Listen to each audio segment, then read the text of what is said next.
What is up, everybody? It's been a while for no reason other than last week I did record a show and I thought it was garbage. Um, I felt like a politician. I, s- I talked a lot, but didn't really say anything. So after listening to it back, I just trashed the whole thing. I didn't seem like I could get my point across. I had audio issues again, which is really starting to piss me off. Today, for example, I've just spent the last 20 minutes trying to figure out why the Blue Yeti doesn't work, and I think it's dead. I think it's time to bury the Blue Yeti, which would explain a lot of things when it comes to audio, because uh, just it would turn out that maybe when I hooked up the microphone, it said it was connected and on, and I was using it, but then as the conversation or my monologue went on, it would just switch to the computer microphone. So, which is why everything got real quiet, or maybe you couldn't hear my guest because they were facing the back of my computer was facing the front of them or whatever. So I think the Blue Yeti's dead. I recorded a test thing on my computer and I played it back and I could hear it loud and clear in my headphones, but I can't hear me talk in my headphones right now. So I don't know what's going to happen. Um, which segues into, if you listen to 2 weeks ago, Hannah's episode, we had audio issues. And I say we, I mean her. This was totally her fault. Mine was perfect and pristine. Her voice had an echo. Um, and I attribute that to the fact that she uses Apple products and she lives in the States, which is probably why. I have an echo cancellation button on my end. Clearly, she doesn't have it on hers. But don't take away from the conversation. I understand it was probably hard to listen to in points, um, but don't let that detract from the message where she's pretty much a badass. To some other updates, I'd like to take a minute right now and just pray for BVL. Um, he's not sick, nothing happened. I just think we need to pray for him, just because he's BVL. Thank you. Um, had a birthday a couple weeks ago. Uh, Next year will be the big half century. If you're keeping track at home, if you're keeping score at home, I would like to say that I feel like my trajectory towards that number is right where it's supposed to be. So, barring any sort of um, unforeseen illness or injury or terrible diagnosis, I have no reason to think that I'm just going to blast right into that number um, at my best. I had a conversation this past week at the ball fields with a fellow dad of four who's also going to hit the big 5-0 in January. And you know what? He's on the right track too. Uh, Savage, when it comes to life, owns his own business, just finished an ultra marathon, uh, probably 13% body fat, doing well. Um, so there are people out there that are doing it and doing it well, despite what we see in our profession. And went and got the old blood work done, and I'm happy to say that everything is just right where it's supposed to be, in my opinion. Now, you the people out there that will disagree with me on the LDLs probably haven't done a whole lot of their own research, and I will I can talk at length about LDLs and statins and ApoBs and to nausea. Like I feel like I've educated myself well when it comes to those things. Now, the cynics, now, not really the cynics, the pessimists maybe. We'll talk about the difference between those two in a little bit, which is what this show's about, which is about cynicism, pessimism, and the emotional state of feeling jaded, especially in our job.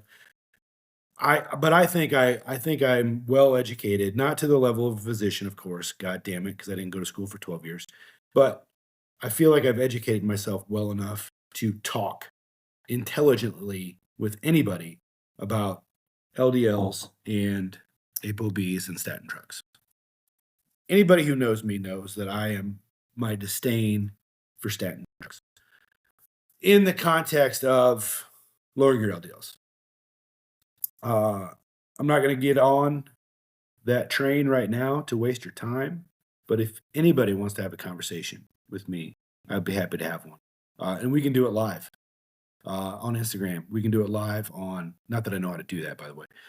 We can do it live. We can do a podcast episode on it. I know what the industry standard is for LDLs. I believe that we need that like your body makes LDLs, and I think that we need to save some of that shit for your brain. So my LDL number is 130. Industry wants it at 100. My ApoB, which to my understanding is basically the boat that the LDLs ride on to get through your epithelial lining of your coronary arteries, is in a normal range per industry standard. So I'm happy with the ApoB number. The LDL number, physicians would not be happy with because it's 130. Where they say anything over 100, you need a statin. I'm not interested. I don't think 130. If it was 101, we'd be having the same goddamn conversation? Probably not, right? But it's over 100, so by God, start the statin. Well, I don't think 130 is bad, especially in the context of early onset dementia with low LDLs and the associated risks and all that kind of stuff. I get it. I'm not a doctor, and I don't have to be, but I am in control of my own health, right? Like, as we all are, stewards of our own. Please don't go blindly into a doctor's office and say, all right, what should I need to do?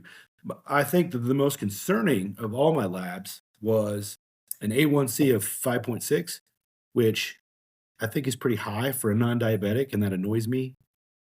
Um, it's not to the, industry standard treatable level, which whatever, which is 8. But I don't really like that number. Like, that number kind of pisses me off. My fasting glucose is 102. An A1C of 5.6, I think it means that I have probably an average glucose of 112, 115, somewhere in there. I may be wrong. Been wrong before.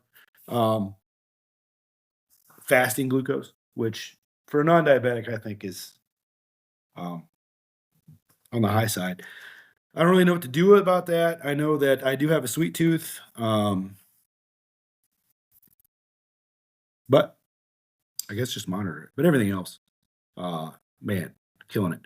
I do have a colonoscopy on the horizon, which I'm 4 years late from for no reason other than just miscommunication, and I haven't done it. So um, that'll be an interesting thing too.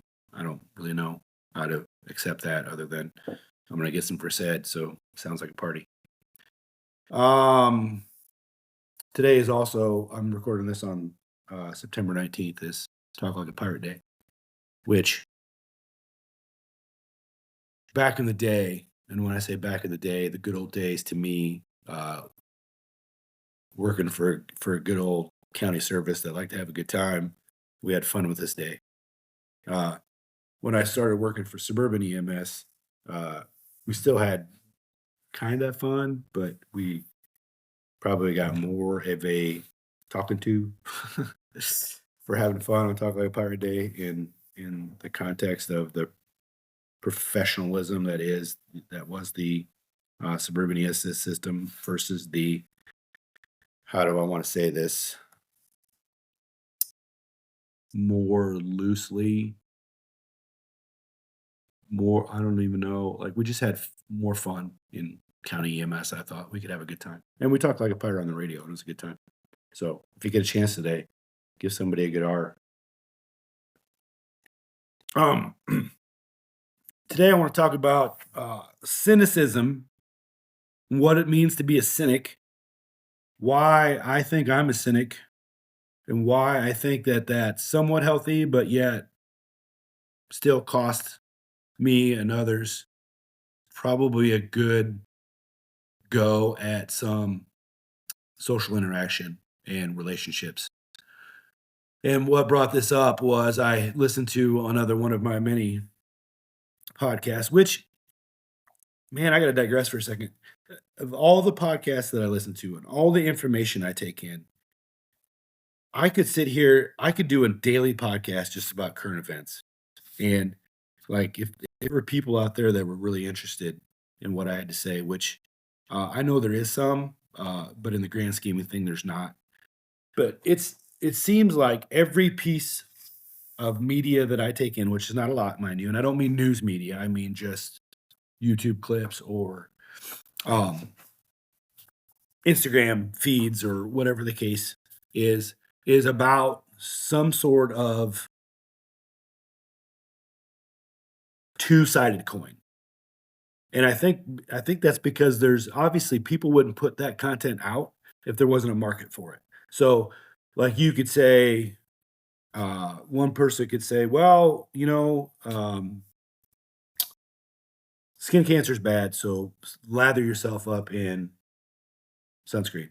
And then somebody on the other side would say, "Yeah, but you need vitamin D. You need to metabolize vitamin D, so that's not true at all." And then they could do a whole episode on why somebody believes one thing and somebody believes the other. So because I think people like that. Like, I think people like to see other people be confronted or have confrontation, but don't really wanna get in the mix themselves.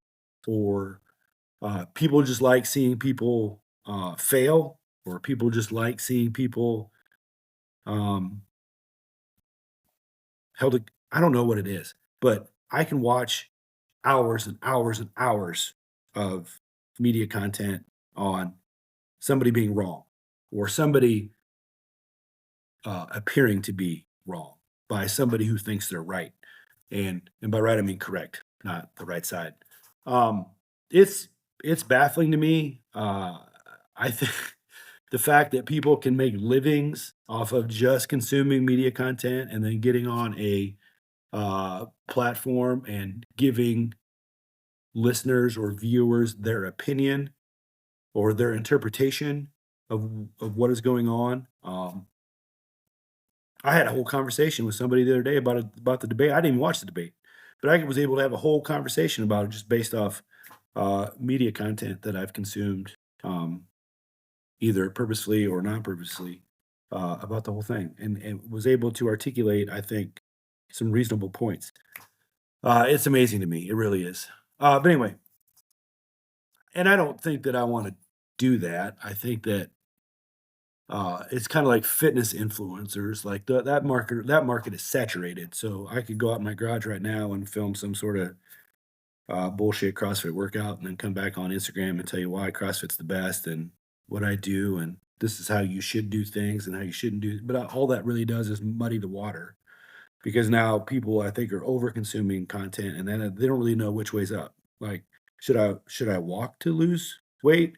Should I lift weights to burn fat? Should I be in a calorie deficit if I want to lose body mass? But if I want to lose body fat, should I do this instead? And then the same shit with um, current events or issues is the it gets so muddied that you don't know what to believe, and that leads into how we get cynical in our lives, and I'm a big thing of it, so or I'm guilty, and I don't know if cynicism and being a cynic is necessarily a bad thing. I think, there's certainly a defense mechanism, um, to it, and let's first by start defining cynicism, which basically involves a distrust of others' motives. So you come to me, and you try to sell me on something, and so who's the biggest in an election year? Politicians, right? Like, I often believe that on either side of the aisle, people have self-interest at heart and not my interest at heart, right? And I believe that. I've always felt that. Now, I've also been confused as being like authoritarian, right? Like I'm not like I have anti-authority problems where I don't like people telling me what to do. Uh, but I certainly don't have a problem with people asking me what to do. But I also think that in our lives, there's been several examples, and I'm using public safety as the foundation here because these are the people that I interact with most is people in public safety. Um, why we normally have a distrust of other people. because we think that they have, and I think it's somewhat normal for somebody else to be interested more in themselves than there's me. And then they got to sell me on something where it may look like they have my best interest in mind, but they don't. And the only group of people that I can think that do this the best is politicians, right? And so, is cynicism learned? Is it a uh, learned skill? Do we adapt to it? Is it an inherent defense mechanism where I automatically think people are full of shit? And I can tell you where it started for me.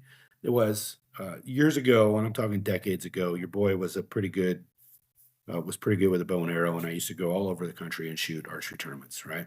Which led me to work in archery shops, and I did that for a number of reasons. One is that I got free range time, and I got all my equipment at cost, and I got to interact with people in the same hobby as mine, which I thought was great.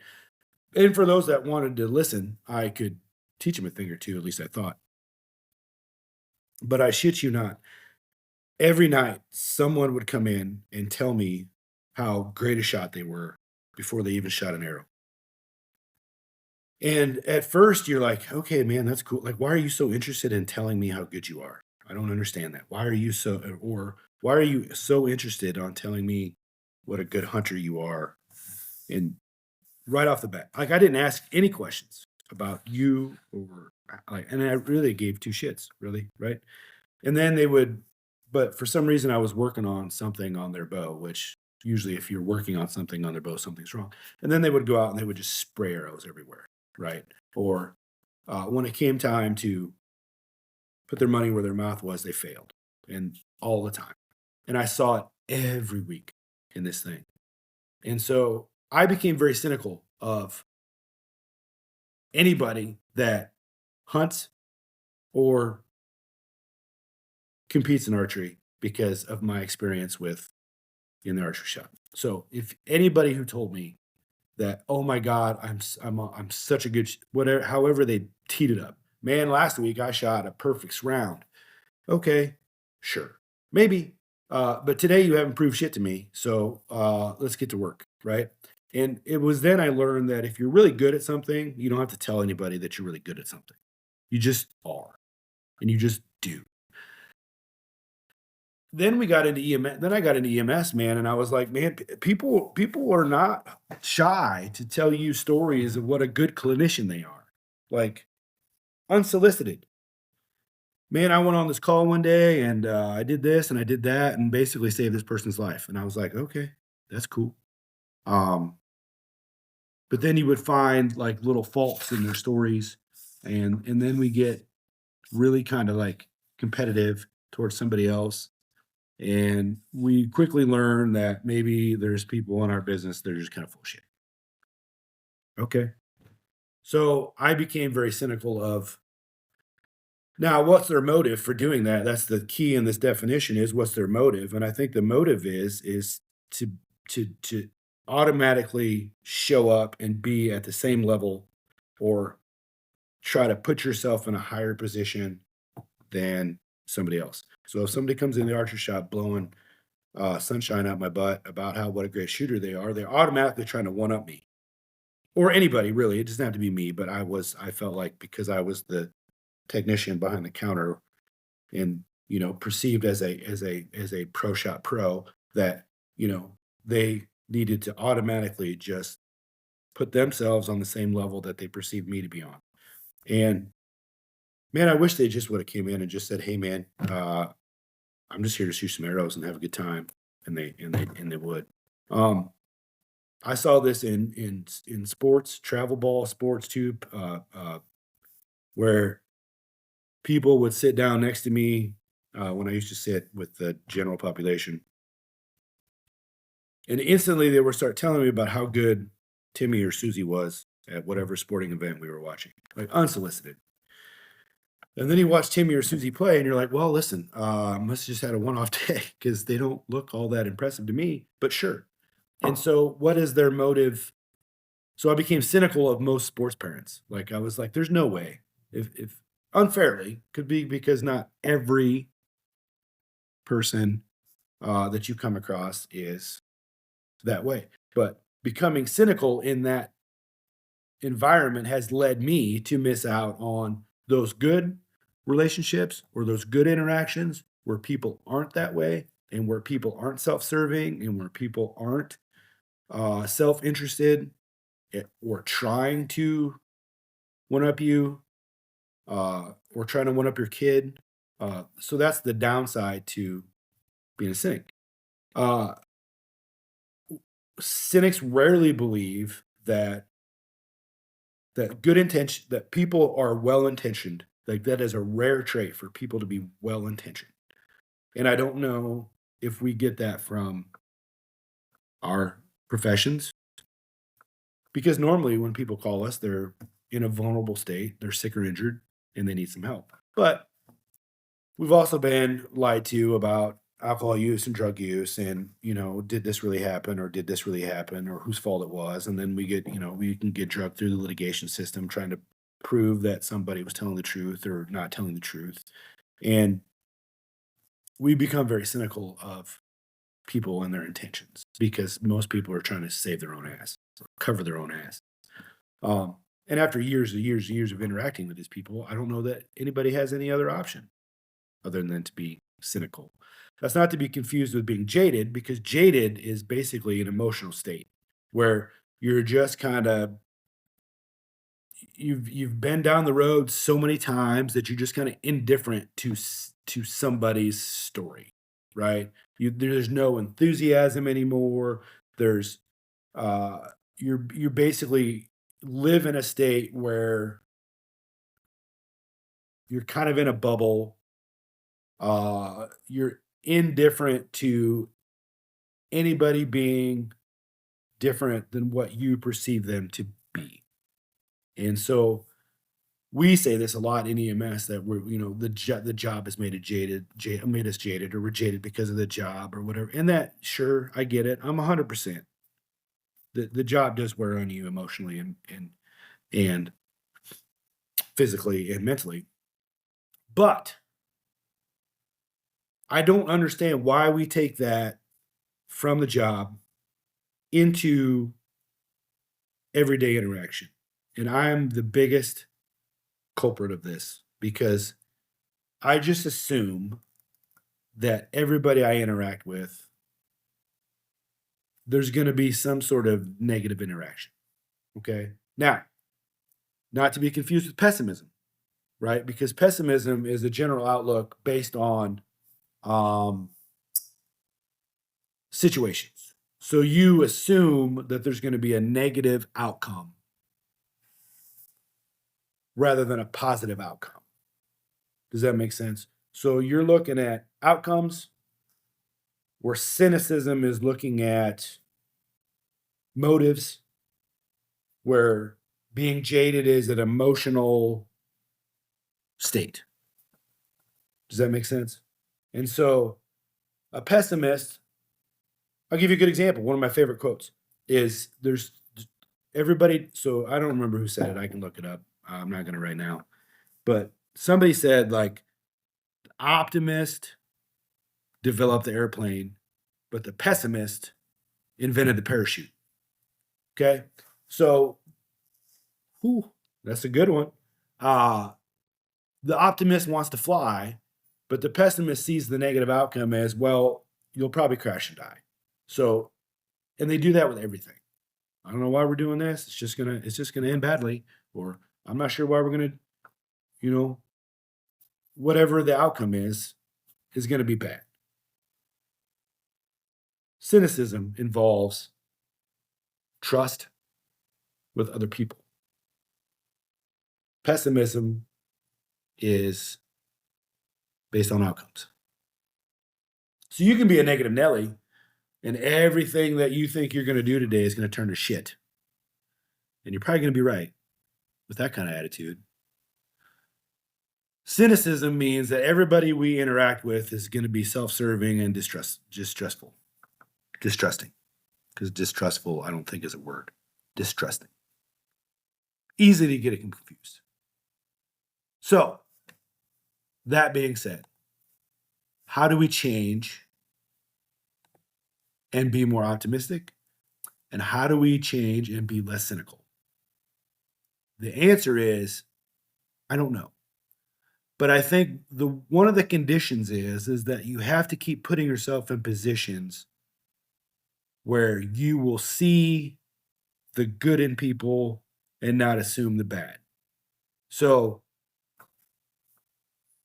who are the cynics in the world? Well, we're public safety, we're customer service, like anybody that has to interact with somebody trying to return something that they claim they didn't open or break or whatever, like uh their interests are getting their money back, and so they're going to try to sell it to you, the customer service representative, to get their money back. Well, it's easy to be cynical in that, right? Um, and now with the advent of social media and 24-hour news cycle and YouTube, she, it only takes one, right? A politician knocks on your door and says, "Hey, man, will you vote for me?" And I say, "I don't know. I will if you fix my road." Okay, I'll do it. Okay, so I vote. You vote for somebody, your road never gets fixed. Well, clearly that politician had self-serving interests, which was just to get elected, and didn't have my interests at heart at all. And so, I will take that and move that forward, meaning that everybody that knocks on my door trying to sell a vote to me is not going to have my best interest at heart. Okay. Well, I get it. I think that corporate executives are the same way. I think you're just trying to increase your bottom line at my expense, the worker. I've had experience with that. So the fact that I'm cynical towards anybody that wants to come in and say, "Hey, good news, we just made your job better." I don't know. Seems like you made your job better, but it seems like my job just got a little more shitty. And so it's hard after a lot of years of being in that to see the other side of it. So I think cynicism, breaking the cycle, I think that there's a healthy interaction between, I think there's a healthy medium, meaning everything in moderation, right? You can be a little cynical and you can be a little open to new experiences and new relationships until proven otherwise. But I think what we do in our job is we just go right off the bat. We're just going to start as, "I'm not interested in anything that you have to say because I'm pretty sure you're going to say something dumb." And that's not true. Like, and I think we limit ourselves and we limit our relationships when it comes to that. And I'll give you a job, uh, or I'll give you an example. And this was actually a good one, um, just the other day. And I think it reflects my cynicism towards people. And it was unfair. We go to a rival, what I would consider our competition's facility, right? And I understand that we're all in the same job, but it's my brand versus their brand as far as I'm concerned. And I will always believe that. I don't know that you can change my mind. It's Ford versus Chevy. I don't understand where I got it from because if you would see another, like when I was on the ground ambulance services, I see another ground ambulance service, I'd be like, "Hey guys, what's up?" Like, very, because we're all colleagues, right? Like, we're all doing the same thing, just different places. There was no competition. But when I see or when I interact with uh, the flight business, the other flight business in town, I get real. I'm not gonna lie, man. I get a little. My brand's better, and here's why. And I get so anyway. Long story short, that it doesn't matter. Like, are we competing for flights? No, because we hands down triple them every month. I'm not worried about that. Like, we're not. But do I want to believe that my brand is better than their brand? Absolutely, hands down. And take it for what it's worth. I strongly believe that. But anyway, that doesn't take away from the people that work there. And here's the example of me being a cynic. Right? Is we land. This was not us doing their work. This was a scene flight where somebody wanted to go to Methodist, and I said okay. And we go, and so you see not a helicopter on the roof, but you see a dude in a flight suit, and you're like, "Ah, shit, here we go again with the excuses of why these people can't somehow come up with an aircraft." And so I wasn't interested in even asking any questions, or I would just automatically assumed if I did that there would be some sort of self-interest response that is going to cost me work, right? And so I was indifferent. I wasn't an asshole. I was just indifferent. I was like, "We're here. Hey man, what's up?" Uh and that's all. Usually I can be conversational, and I was just not interested in what was going on. So anyway, we go all the way downstairs, we drop off the patient, and I'm still kind of locked into my own little, I'm really indifferent to what you have to say and what your reason is for not basically being in business today or whatever. And finally this guy breaks the silence, and you know what he says to me? "Hey man, I really like your podcast." And I was like, "Well shit, man, thanks." Opened up a whole conversation about people we know, job satisfaction, things like that. And really good interaction, really positive interaction. I mean, the guy seemed like a good guy. Like I had nothing. It wasn't personal. It was just a thing where I was basically not in the mood for any sort of whatever that I knew I was going to get. And it turned out to be a really good conversation. And so I looked back on that conversation when I left and was like, man, am I that cynical that I wouldn't give this guy a chance to have just a normal conversation with me and just a normal social interaction? And the answer was yes. That is exactly how it turned out. And so I felt bad about that. I really did. It kind of made me think.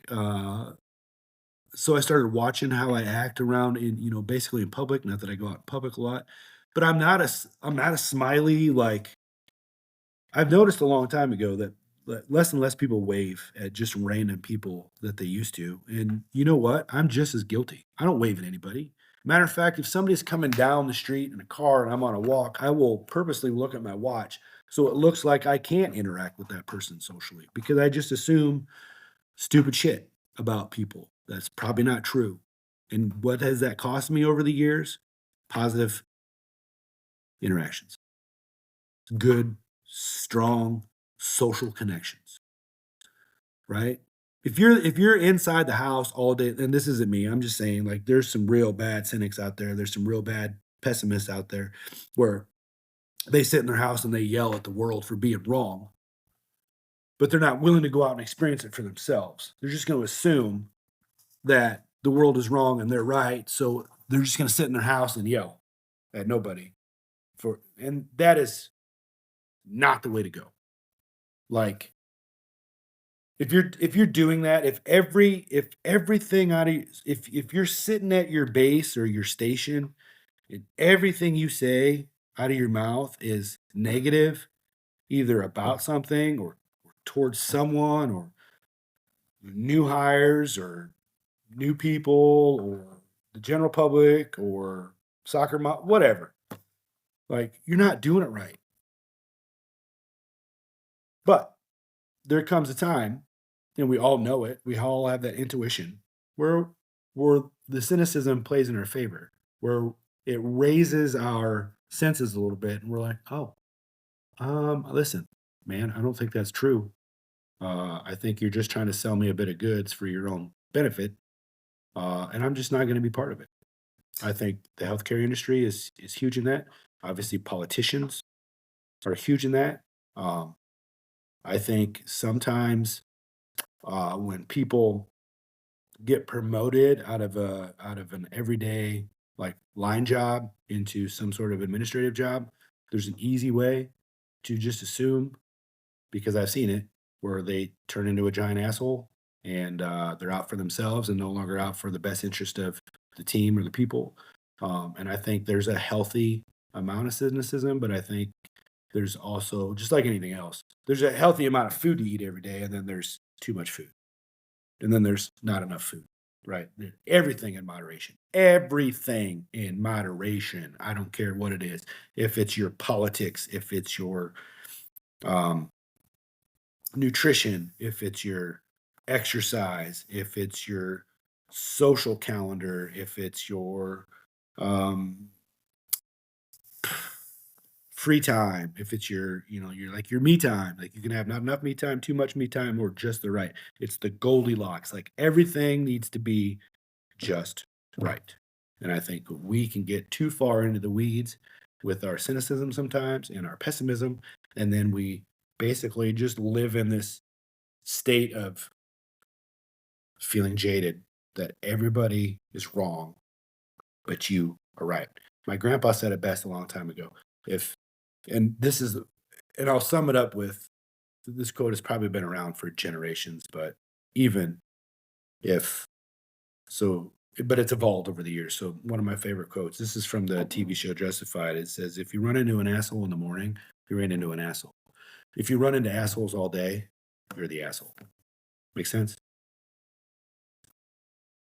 Don't let your cynicism prevent you from enjoying social interaction and trying to communicate with other people. I think you'll find that the majority of us, all of us have the same things, and a lot of us have the same things in common.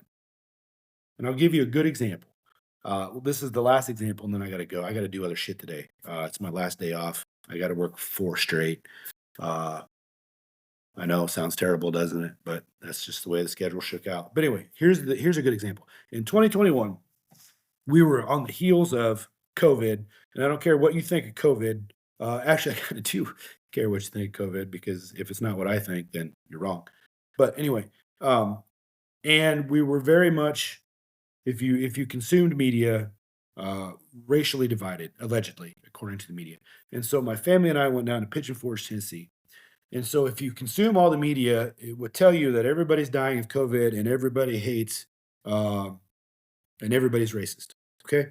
Well, we went down to Pigeon Forge for a week. You know what I saw? Zero COVID.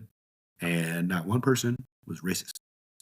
So, not one. I didn't see any sort of racial interaction of a negative way. I saw people just being people, right? And it was great. So, don't let the world tell you to be a certain way. Don't let the media consume you to the point where you are walking around assuming that every person you come into contact with has some sort of nefarious intention. Uh, Although there are people out there like that, I think those people get glorified as being the majority when in fact they're the minority. I truly believe that. I'm going to try to change how I interact with people outside of my job, out in the public. It's gonna be hard. I'm not good at it. I've This comes from a long time of being cynical towards other people. But even the way I say hello to people sometimes sounds like it was a chore for me to say hello to them. And maybe there are people, like there just are people that I just don't really care for, right? And I'm not gonna pretend that I care for you if you're one of those people. No offense. I just don't believe in that. I don't believe in fake smiles. I don't believe in fake hellos. I don't believe in any of that kind of stuff. I believe in being respectful and cordial, but I just don't believe in putting on a show for the sake of putting on a show. I never have, never will. Probably not going to change that out of me. However, I am going to make more of a concerted effort to interact with the people around me who maybe I normally wouldn't interact with purposely. Meaning, instead of looking at my watch when I pass you by on the sidewalk, I'm probably going to look up and be like, "Good morning," and we're going to see how far that goes. Does that make sense? We'll see. I talk a big game, but change is hard. Everything is, when it comes to the growth mindset, is difficult, as it should be. But we'll give it a try.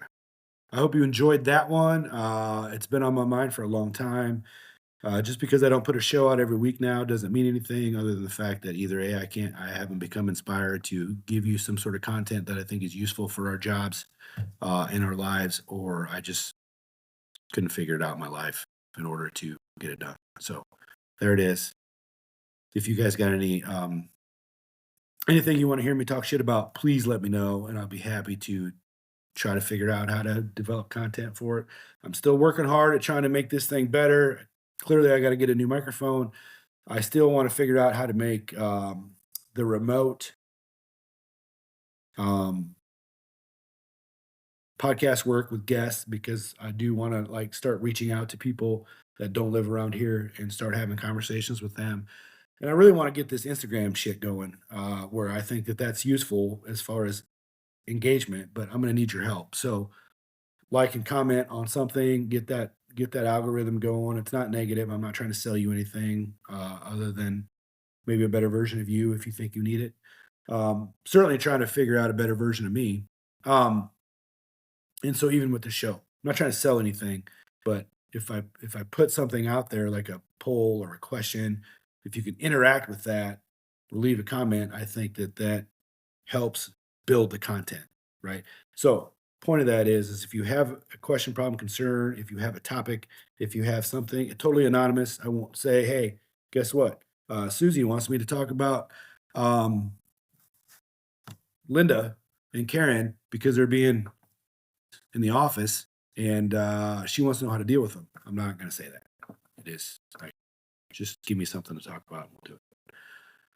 All right, that's it for today. We'll see how the audio comes out on this one, and that's all I got. Work hard, be kind. Bye.